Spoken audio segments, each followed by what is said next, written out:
chapter 15, the heart. Okay. We've got this chapter, and then you guys are going to have a test on chapters 14 and 15 combined. And then we'll have part of chapter 16, and then you have your test, or your final. Okay. So coming up on that next. Okay. So everybody take a fist, take your hand, right hand, make a fist, okay? Stick it in the middle of your chest, okay, just towards the lower part of your sternum, okay, right in the middle, and then twist it slightly to the left, all right? That's where your heart is, okay, and your heart is approximately the size of your fist, okay? So maybe a little bit bigger, but it's approximately the size of your fist, okay? Your heart is responsible for pumping all of those blood cells that we talked about last chapter. It's responsible for pumping those throughout your body. So to take all of those red blood cells that are carrying the oxygen and circulate them out to all of the cells of your body to deliver that oxygen, and then also pick up the carbon dioxide, and then also move around the platelets and all of the nutrients and stuff that are dissolved in the plasma and all of those white blood cells. Okay, so your heart has a pretty big job.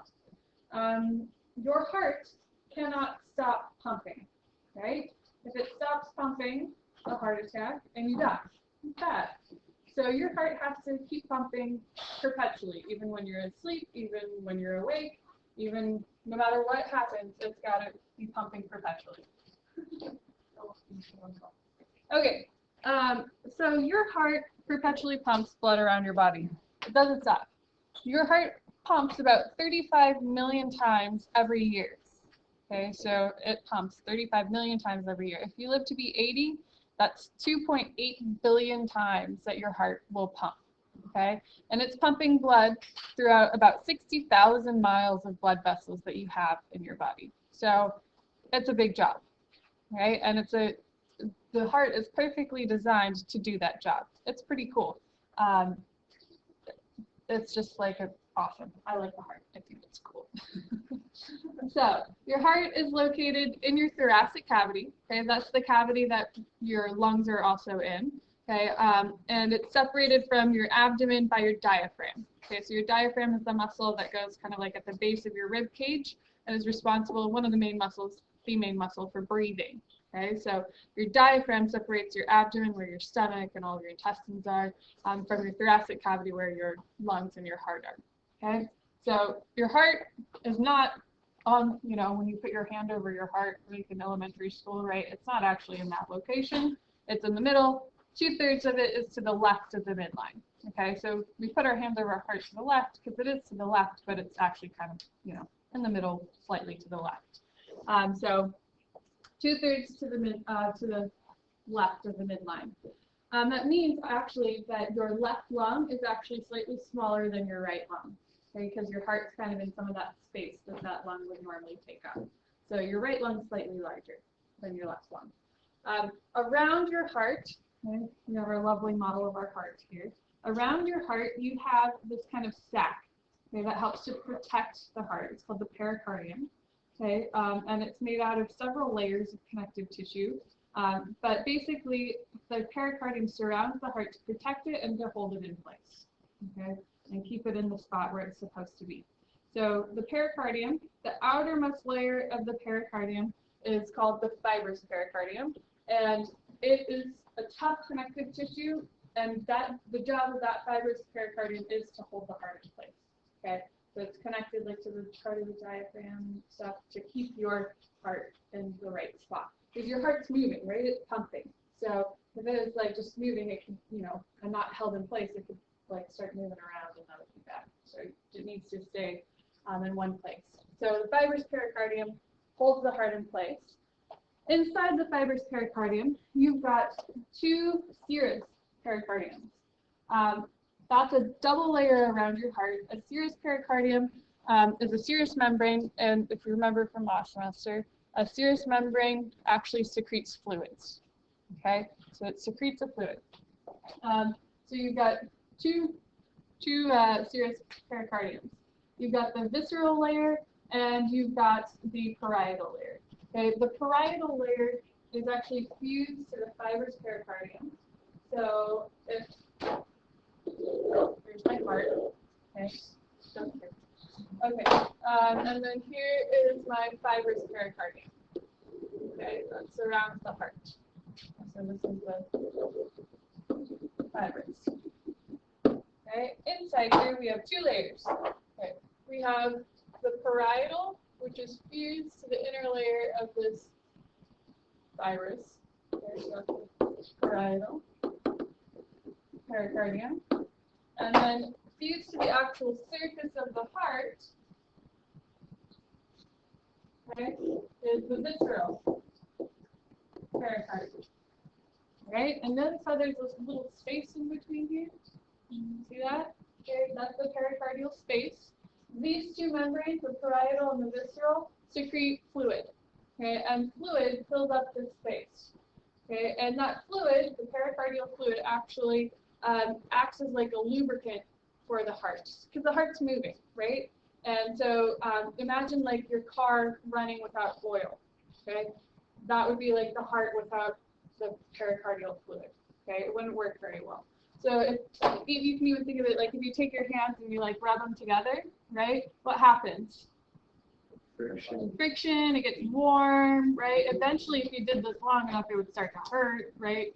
So that would be bad, right? The pericardial fluid, like imagine putting some vegetable oil or olive oil between your hands and rubbing. It would be much smoother, right? You wouldn't get the friction that would build up as much. Okay, that's the pericardial fluid, lubricating that heart and making it be able to pump easier and not have pain. Because your heart pumps throughout your whole life, right? So it would be bad if it hurt. Actually, you can get certain conditions where you get pericarditis, where this actually gets inflamed, and it does start rubbing on each other, and it hurts, and it feels like you're having a heart attack. You can also get, so this can start filling up with blood, or if it gets too full of this pericardial fluid and doesn't get circulated out. This fibrous pericardium is inelastic, so it's not going to stretch at all. So if this starts to get filled up, the pressure actually builds up on your heart. So the fibrous pericardium fills up, and the pressure starts to build on your heart, and your heart can't pump. Okay, so if that happens from like an injury and it's filling up with blood, okay, your heart can't pump, and they actually have to insert a needle right through your chest wall into the pericardium and drain that fluid so that your heart can keep pumping. It's called cardiac tamponade. So that pericardial sac can fill up with blood and stuff and cause problems. Anyway, okay, so that's your serous pericardium, the parietal and the visceral layer. Right, reduces friction. Okay. So here's your lovely picture of where your heart is located. So in the midline, this is like your trachea, it's going to go to your two lungs. And then you've got your heart in the middle. This, you see kind of like this little layer right there? Look, it's kind of been cut away. See that? That's the pericardium. That would surround the heart completely. Okay? And then you've got your two lungs. Left lung slightly smaller than your right lung. All right? And you can kind of see that, right? A little bit smaller. Okay. Okay, this is another picture of where your heart is. So if you're to take and kind of, make a transverse section right about here on your body and look on the inside, this is what you would see. Your two lungs, and then your heart right here, just underneath your sternum. Okay? And then you got like your esophagus back here, and then your vertebrae back here, and then your ribs surround this. Okay? So your heart is pretty much, it's super important, so it's like well protected. Behind the sternum, you've got the backbone in the back, and then the ribs that surround it, okay, to help to protect that heart. When we do CPR, we are essentially squeezing the heart between the sternum and the backbone, okay, in order to squish the heart and pump the blood manually, okay. That's why, too, like if you do CPR properly, you should probably be breaking ribs, because in order to compress the chest cavity enough to pump that blood and squish the heart enough, the ribs should break, okay, to get enough force to pump that blood. So yeah, So not only do you survive a heart attack, then you have to deal with broken ribs, but at least you're alive, right? So it would be painful though. Okay, so let's look at the actual wall of the heart itself. So what makes up the heart wall? There are 3 layers to the heart wall. Okay, you have the epicardium, the endocardium, and the myocardium. Okay. The epicardium is on the outside of the heart wall. It's the outermost layer, and it is the same thing as that visceral serous layer. Okay, so the visceral serous pericardium is the same thing as the epicardium. Okay, 2 different names for the same thing. All right. The myocardium. Okay, that's the middle layer.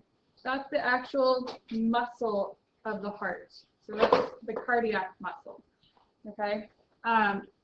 Cardiac muscle, different from skeletal muscle, which we talked about last semester, right? Do you remember how skeletal muscle is different from cardiac muscle?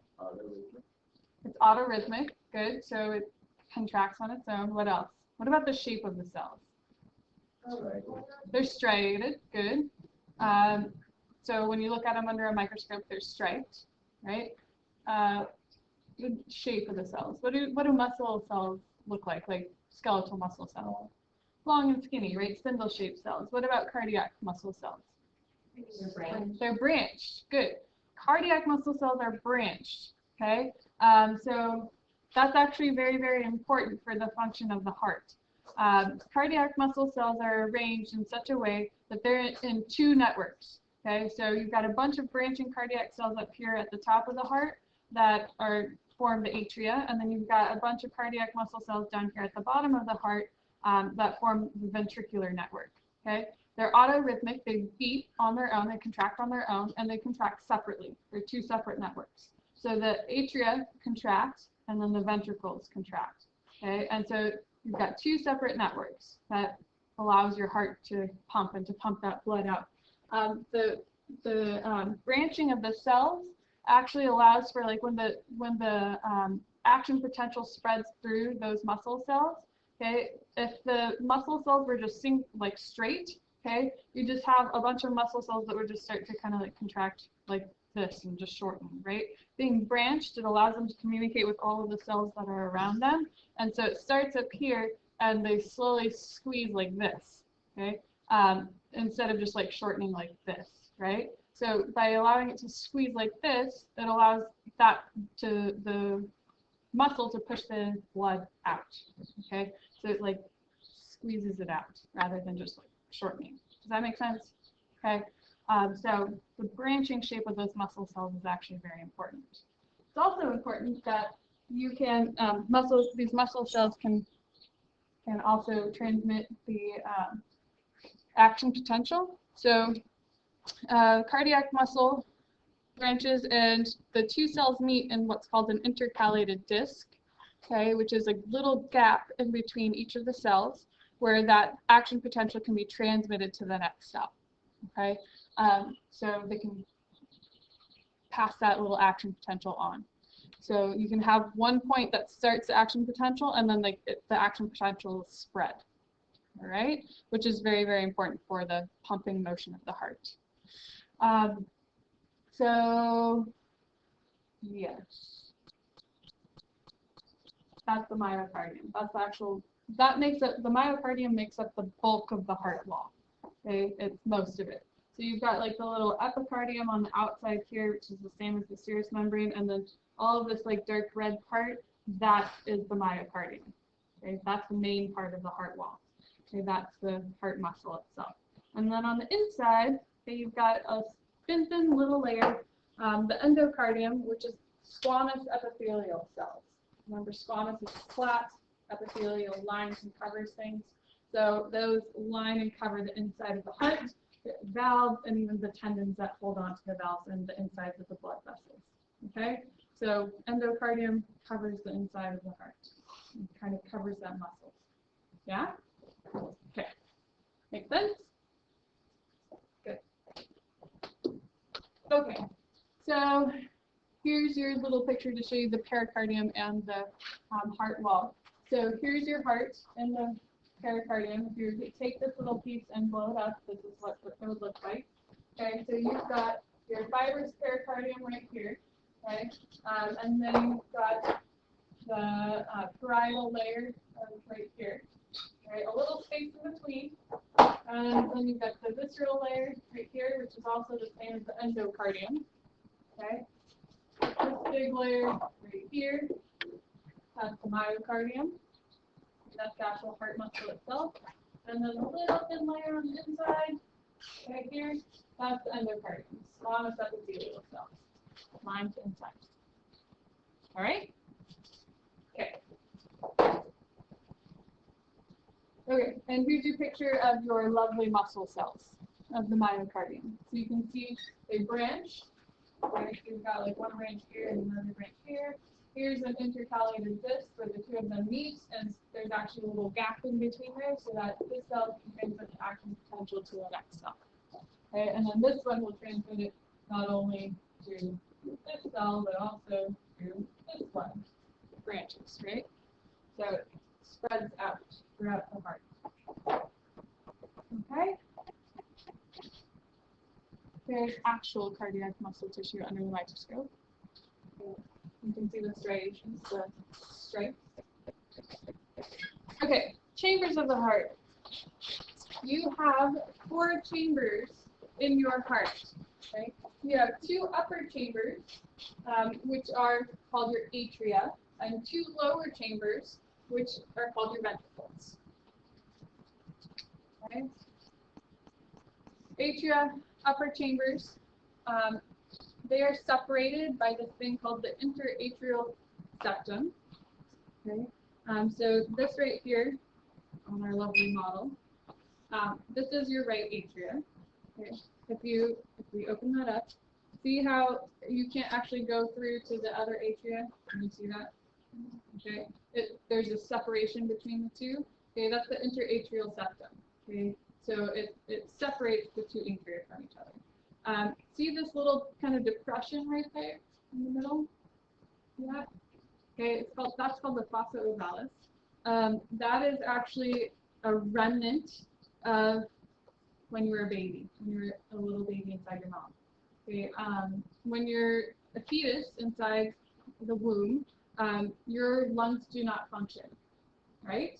You don't breathe for yourself. You get your oxygen from your mom. And so the job of the right side of your heart, the right atria and the right ventricle, is to pump the blood out to your lungs and back. Well, when you're a baby in the womb, you don't need to do that because your lungs don't function, right? So you actually have a hole in your heart in between your 2 atria that allows for the blood to go from here over to the left side of your heart, which then pumps the blood out to the rest of your body. So you actually, when you're inside the womb, you actually bypass your lungs and your circulation. And when you are born, first breath that you take increases the pressure, okay, which allows for the blood to now start pumping out to your lungs. And by the time you're a year old, this is closed. Okay, so that closes up. And sometimes some people do have like holes. This doesn't close all the way properly, and they can have a little hole right there in between their 2 atria. Sometimes it doesn't, you may never know. Sometimes it may cause problems. You may have to have surgery to get it closed. But sometimes you don't know, and you find out later in life because something happens. So you go to the doctor and they listen to your heart and they can see or hear something funny. So that's what they're. You can have a little hole in your heart. Okay, so 2 atria up here. This is the left atria right here. All right, so on the other side of your heart. And then your 2 ventricles are down here. All right, so 2 upper chambers, 2 lower chambers. In between your 2 ventricles, you have the interventricular septum. That's this right here. All right, so it separates the 2 ventricles of your heart. The whole point of these 2 septums, right, that separate the heart into the right and the left halves, is to prevent deoxygenated and oxygenated blood from mixing. Okay, so the right side of your heart pumps blood out to your lungs to get oxygen. So it's deoxygenated when it comes into the heart. And then when it comes to the left side of your heart, it's oxygenated, and the left side of your heart is responsible for pumping blood out to your body. If you didn't have the septum in between, these two would mix. Okay, and so some of the blood that would be going to your body would be deoxygenated, and some of the blood that was going to your lungs would be oxygenated. Okay, and so it would mix, and it would be pretty ineffective, right? Because when you send that blood out to your body through 60,000 miles of blood vessels, you want it to have as much oxygen as possible, right? So by separating the two, you keep it separate, and you've got the highly oxygenated blood going out, and then the deoxygenated blood going to your lungs. Does that make sense? Okay. If you look at the thickness of the walls of these blood vessels, or chambers of your heart, what do you notice? Do you notice anything different about them? The ventricles are much thicker. So you're right. The ventricles are much, much thicker than the atria. Okay, the atria are pretty thin, and the ventricles are much thicker, particularly this left ventricle, right? Okay, so the reason for that is the amount of work that each chamber of your heart is doing. So the atria, their only responsibility is to take and pump the blood from here to here into the ventricles. Okay, so they don't need to have a ton of cardiac muscle in order to be able to do that. So they're pretty thin walled. Okay, not much muscle, because they just have to squirt the blood down here. Your right ventricle is responsible for pumping the blood out to your lungs, which is not that far away, but it's farther than your atria have to work. Okay, so your right ventricle is thicker than your atria, but not as thick as the left ventricle. Right? The left ventricle, it has to pump blood out to your entire body, and so it has to produce lots of force to squeeze that blood out, and so it's got lots and lots and lots of cardiac muscle. Okay, so if you look at the actual walls of the heart, that tells you the amount of work that they're doing. Does that make sense? Okay. Okay, so here's a picture for you. So this is your right ventricle and your right atria and left atria, and then your right ventricle would be here and your left ventricle would be here. This is the back of your heart. So you've got your left atria right here, right atria right here, and then the ventricles down here. And we'll talk more about what all of these blood vessels are. They're kind of important. And the inside of your heart, which is where we're going next. So it's kind of cool. And you can see the different thicknesses of the walls in this picture as well. And your two atria and two ventricles. Okay, so vessels of your heart. You have arteries that take blood away from your heart, and veins that return blood to the heart. Okay, so that's the difference between the two. Arteries carry blood away, veins carry blood towards the heart. Okay, so you have like two main veins that run into the heart that carry deoxygenated blood. Okay, those are the superior and inferior vena cavas. So this right here, this blue vessel on our lovely model, this is the superior vena cava. Okay, in general, it carries blood back to the heart from areas of the body that are above the heart. Okay, so like your head and stuff like that. So it's carrying blood back to the heart from levels above the heart. And then the inferior vena cava, which is this right here, okay, and it's carrying blood back to the heart from parts of your body that are below your heart. Okay, so it's coming in this way, into the right atria. Okay. You also have the coronary sinus, which is right here. So I don't know if you can see that. Can you see that blue vessel right there? Okay, that is returning blood from the heart muscle itself back to the right atria. Okay, so your heart the first branch off of your aorta carrying blood away to your body goes directly to your heart because your heart doesn't have a fresh blood supply to be able to pump. So it has to have its own blood supply. And so when it goes back to the heart, it comes back through here, this coronary sinus, again, into the right atrium. Okay, so you've got three main things that go back into the heart. From your right atrium, you pump blood into your right ventricle, okay? And so here's your right atrium. All the blood comes back into your right atrium, gets pumped through into your right ventricle, okay? And then your right ventricle pumps out through this thing right here, okay? This is called the pulmonary trunk, okay? And the pulmonary trunk branches into two arteries, okay? The right and left pulmonary arteries. Okay, so the right pulmonary artery goes to your right lung, the left pulmonary artery goes to your left lung, and they pick up oxygen, and then you have your two pulmonary veins that come back and enter into your left atria. Okay, so coming to your left atrium, that gets pumped into your left ventricle, and then out through here, and out through here, which is your aorta, the largest blood vessel in your body. Okay, does that make sense?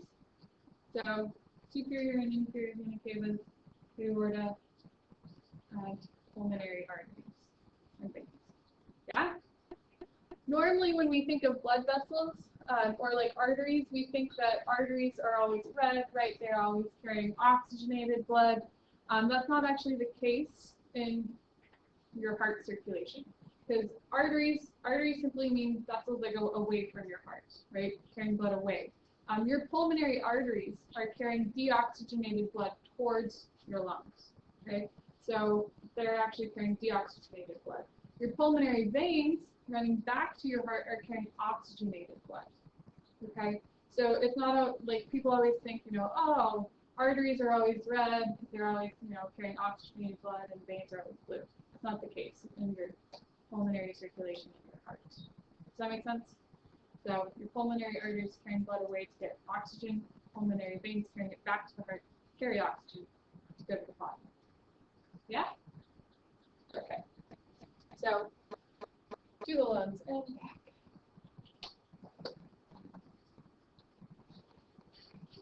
And then here's I guess we already talked about this.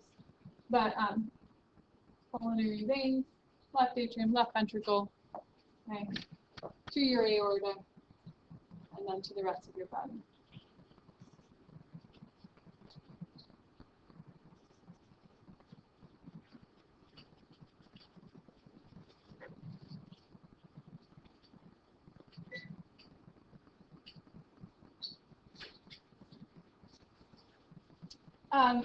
On this model that I have in my hand, it doesn't have it, but in your heart, you actually have this little thing called the ligamentum arteriosum right here between the pulmonary trunk and the aorta.